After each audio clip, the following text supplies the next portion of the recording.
Hey guys, welcome back to Fix It Friday. So this week we're going to be talking about the Neo Geo. And for those of you that don't know, that was an arcade platform that was available in the 1990s, and it was made by a company called SNK. So it worked with cartridges, and it had a whole bunch of fantastic games like the Metal Slug series, really good fighting games like King of Fighters or Fatal Fury, and really awesome shoot 'em ups like Blazing Star. So it's a really great system to visit on the arcade, and that's actually how I knew it as a kid. I actually had no idea that there was also a home console version, which is called the AES. So these days, the AES is really prohibitive and expensive to collect for, and so if you want the Neo Geo arcade experience at home, there are some other options, and so that's what we're going to be doing today.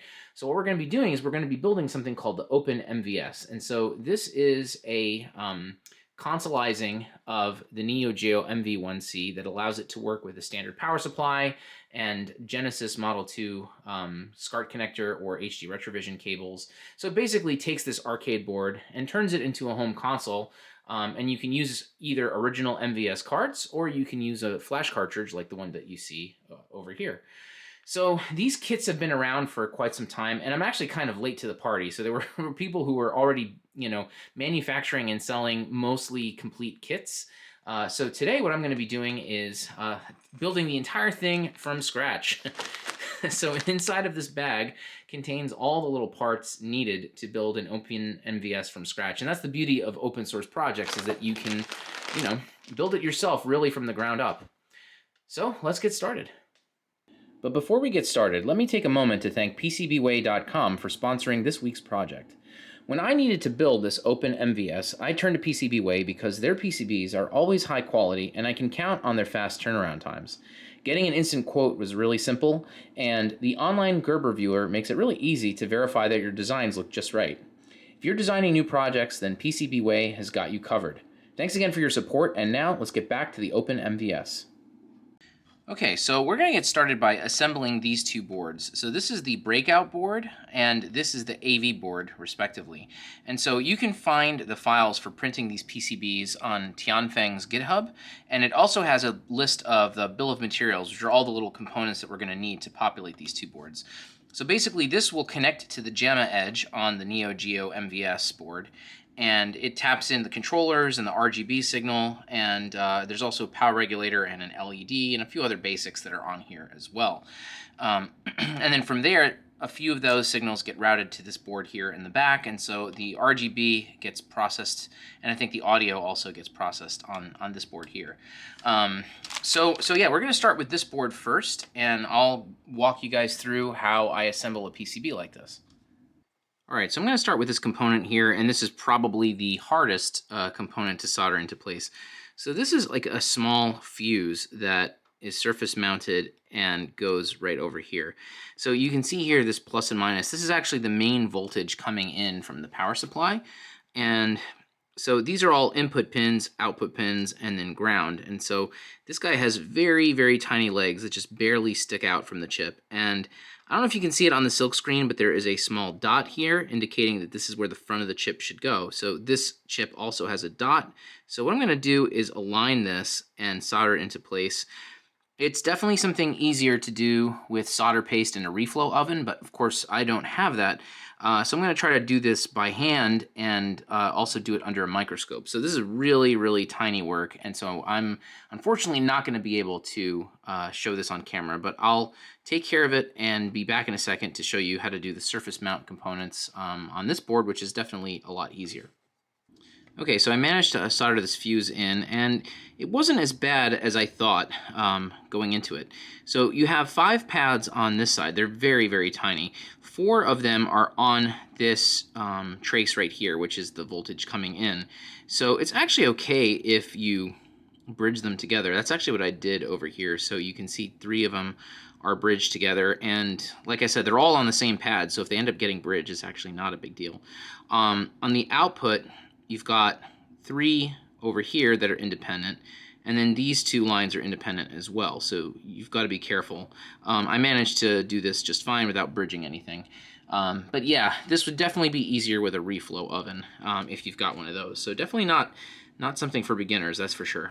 All right, so now that that is out of the way, and like I said, that's probably the most difficult part of building this, let's go ahead and do some surface mount installations. So we've got 2 filter capacitors here, actually three filter caps, and then we've got a resistor here. This is just to adjust the brightness on the LED, which is going to end up going over here. So to do the surface mount soldering, what you got to do is heat up one pad and get the solder flowing on there. And then you need a set of tweezers like this where you can hold the component. So here's our surface mount cap. I'm going to warm this up again and then just kind of drag it into place and then let go. And there we go. That's one side. Now that it's tacked down, we can flip over the board and we can solder in the other side.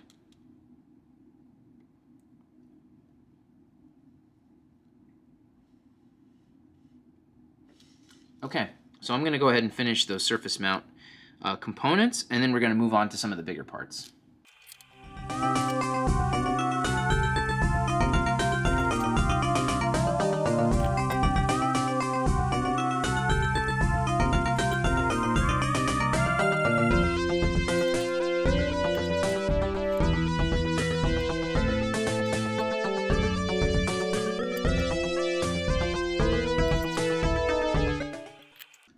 Alright, so now that all the surface mount components are in, we're going to be doing a couple of through-hole components. So I switched from that fine tip to a chisel tip, just because I need more thermal mass to heat up all these parts.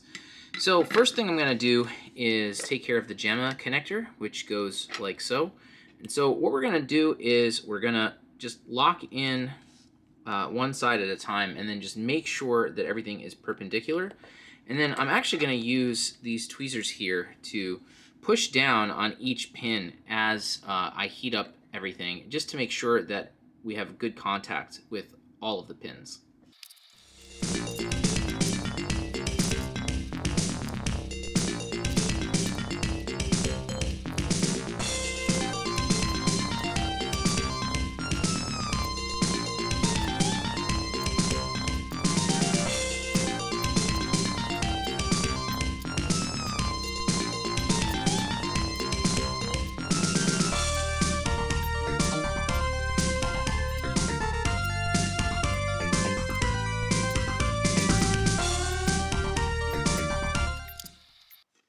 Okay, so the power button is all set, and the Gemma edge, and I believe this is reset, I'm pretty sure.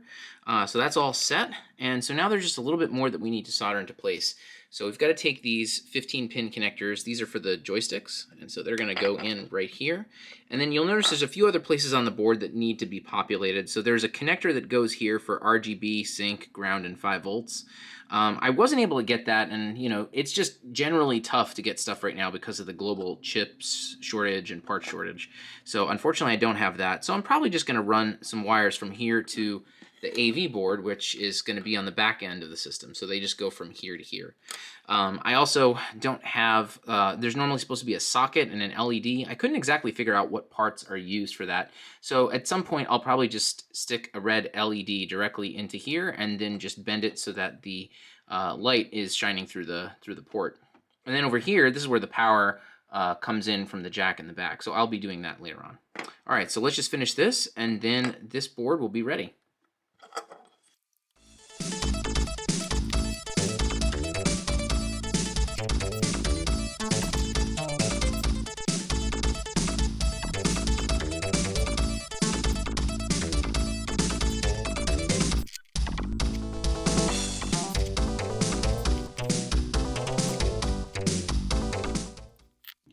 Alright, so now that the breakout board is finished, it's time to get started on the AV board.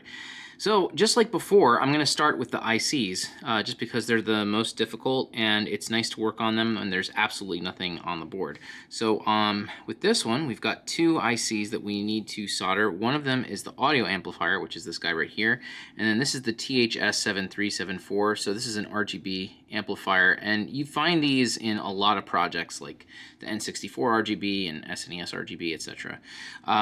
So these are not as bad as that fuse I was doing on the breakout, because As you can see, the legs are pretty large, pretty easy to find. So first thing you've got to do is find your orientation. So the THS chip has a little dot here telling you that that's the first pin, the front, and then on the silk screen there's a little divot here telling you that that's where the front goes. So this guy goes like so. This guy has a little stripe indicating the front, and just like before, there's a little divot here saying this is how it's supposed to be oriented.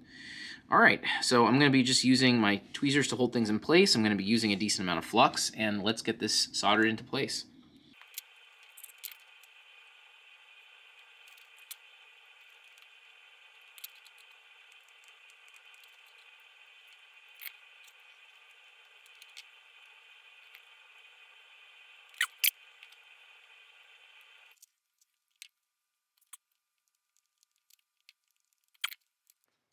All right, so the next thing that we're going to do is we're going to be soldering in the surface mount resistors and capacitors. And so I'm going to start with the smallest form factor that we have.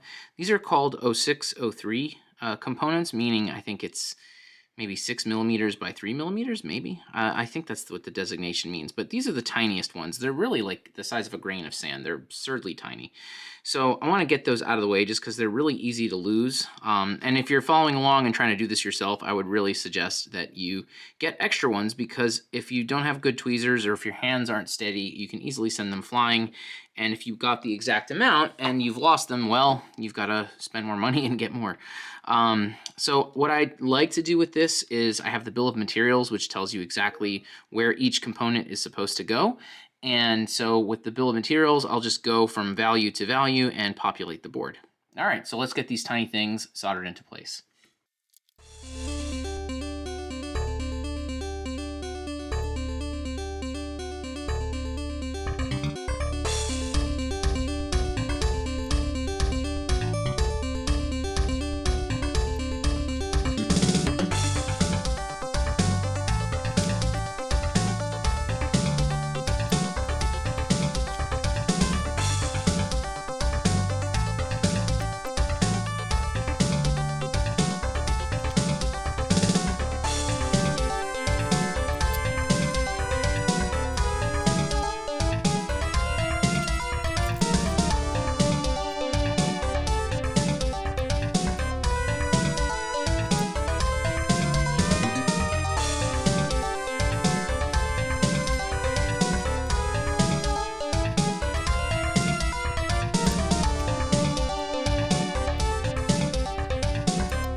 Okay, so the last components we need to solder in are these tantalum capacitors. And so you can see that they all have a stripe on them. So that indicates that that's the positive side of the tantalum cap.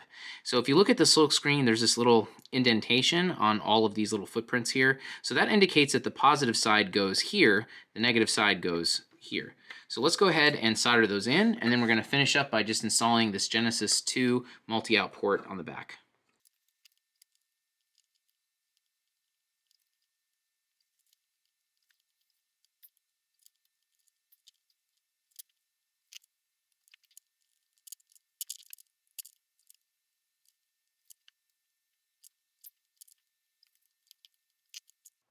All right, so now that the AV board and the breakout board are all finished, here's our MV1C motherboard here that we're going to be using. So I removed it from the plastic shell right here. It was just 4 Phillips screws that just needed to come out, so it wasn't worth filming that. And there's also a screw here that holds this heatsink in place. This heatsink is attached to the audio op amp. So in order to install the MV1C into the shell, we have to make a few minor modifications.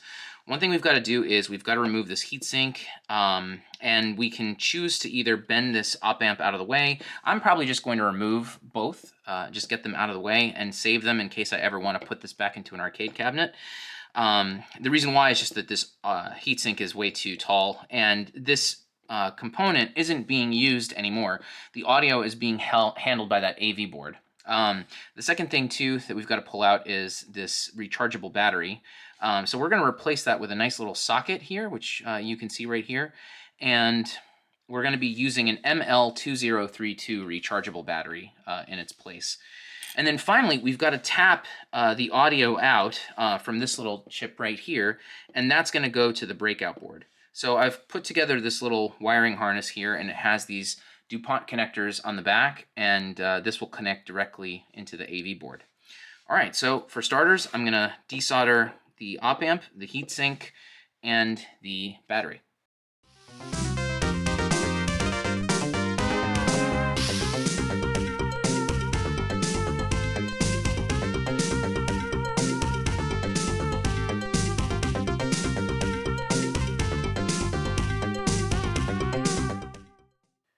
Okay, so now that those components are removed, we're just going to solder 2 wires to this little chip right here. So one of these is left channel audio and the other is right channel. And so those wires are going to go from here to the AV board. And so the AV board audio is right here. So all I know is that if you, it's not labeled with which channel is left or right, but I know that if you say, for example, solder a wire to this left pad, it's got to be on the left pin, and right pad is on the right pin. So that's what I'm going to be doing here. So I'm going to go ahead and solder this into place.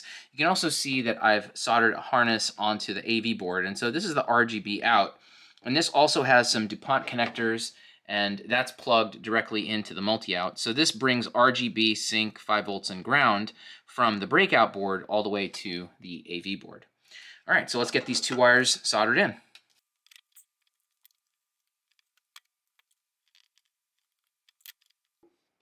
All right, so we're getting ready to do the last little modification, and that is to solder this little socket into the same place as the ML2032 battery used to be.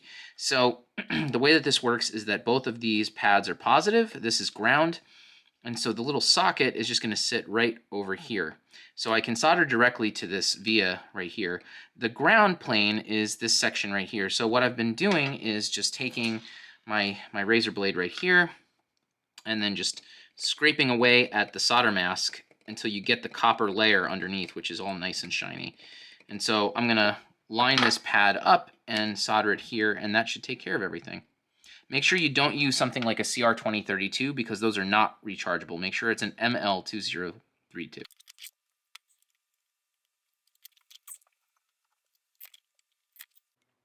All right, so we're getting to the end now, and you can see I've already positioned the breakout board and the AV board where they're supposed to go, and I've got this harness going between the two of them.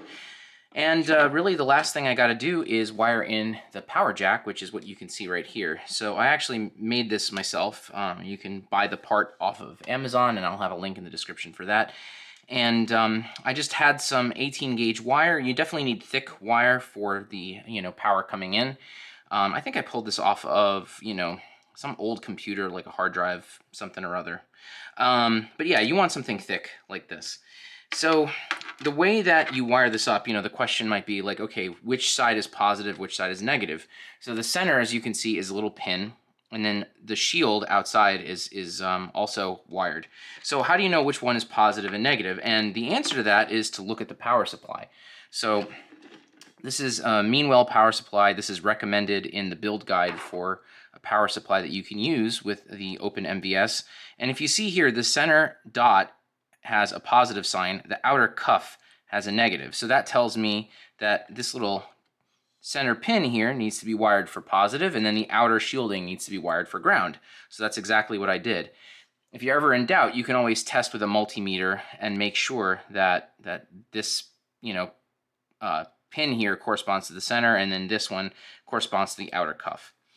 So that's all set. I wired that up. I also used some heat shrink tubing, and this is just so that these things don't accidentally touch and create a short. It just keeps everything safe and protected. I added another piece over here, and this is just to keep the wiring under control. And now we're just gonna finish it up. So we're just gonna pass it through right here. And I'm gonna also bring these guys through. This is just for locking it in place, like so. And then finally, we just gotta connect it up to the breakout board right over here.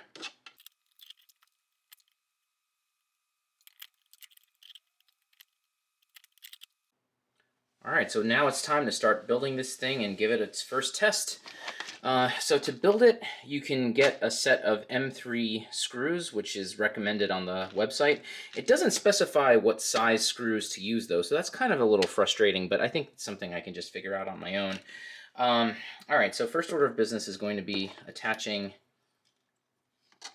the AV board over here and connecting it to the breakout right here.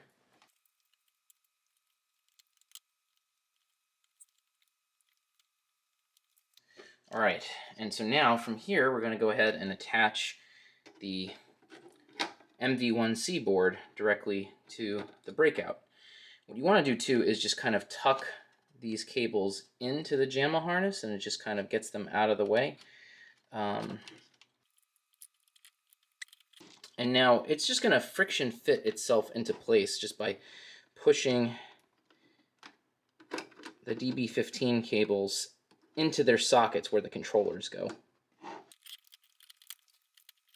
And you just want to tuck these guys over here. And now the last two cables to connect are the audio. And so, like I was saying earlier in the video, this outer pin over here, which is white, needs to match up to the outer pin on the AV board. All right, and that's it. So now I'm going to go ahead and just screw everything together, and I'll give you guys a quick look at the console before we give it a test. All right, so I ended up using 6mm screws in these 4 locations and here to hold all those parts down. And then I have 10mm length screws over here to hold these parts in. So there's one final thing to attach, and that is the LED that's on the front of the case. I ended up just lining it up and using some hot glue to hold it down. And then here's the leads coming out from it. And I used the DuPont connectors to make it easy to disconnect this and reconnect it. So the way that this works is that the positive side of the LED is over here on the right, and then the negative side is right over here. So now we're basically done. I'm going to go ahead and use 10mm screws to finish closing this thing up, and yeah, I'll show you the final result and we'll give it a quick test. All right, so everything is now fully assembled, and I just wanted to give you guys a quick look at the whole console before I go ahead and plug it in.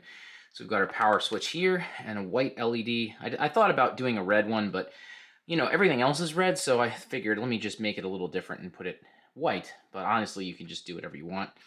This little button here, this gets you into the service menu so you can change the dip switches on the games. And here's the back. So you can see here's our nice little power switch and our power jack rather, our Genesis Model 2 port, and the cartridge connector goes right here.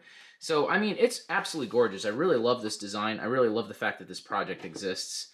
I will say that, you know, I did make this case myself on my 3D printer. I have an Ender 3, and, you know, I will probably revisit the case at some point because I'd like to paint it and have it have a nice smooth finish. It's too large of a shell to fit on my 3D printer, so I had to break it into 2 parts. But yeah, I will probably, you know, fill this in and paint it so it has a nicer, more professional kind of look. But that's definitely something for the future. I also plan on adding a Unibios because that gives you lots of settings in terms of regions and adding cheats and all sorts of cool stuff. But again, that's probably something I'll follow up with in the future. All right, so enough talking. Let's go ahead and plug this thing in and see what it does. All right, so I've got the whole thing powered up, and we're ready to give it its first test. Let's just hope for the best here.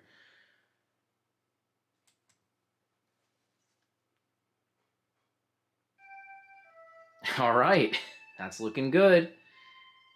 Oh man, I'm so glad this thing is working because that was quite a lot of work. I mean, I'm not sure how clear that is in the video, but it takes a lot of time to put this thing together. So right now I have the game Blazing Star loaded up on here, and this is probably my favorite shoot 'em up on the Neo Geo. It is just so much fun, and you know, people often just overlook a lot of the titles on the Neo Geo. They just think of, you know, Fatal Fury, King of Fighters, but there's so much more to this console than, you know, fighting games. There's really good shoot 'em ups, there's platformers, there's even really good sports games, and personally I hate sports, and the fact that I can say that there are good sports games on here is pretty telling. So yeah, I think this is a great way to explore the Neo Geo library on original hardware. It's certainly a lot cheaper than having an AES and trying to get those cartridges, and it's a really fun project, so it's something that I highly recommend. Alright guys, so that's it for this video. If you guys like this kind of content, then consider subscribing to the channel. I have videos out like this every Friday. And then, of course, if you've got a console that needs to be repaired or modified, you can always reach me directly at oneuprestorations.com. All right, guys, thanks very much for watching, and I will see you next time. Bye.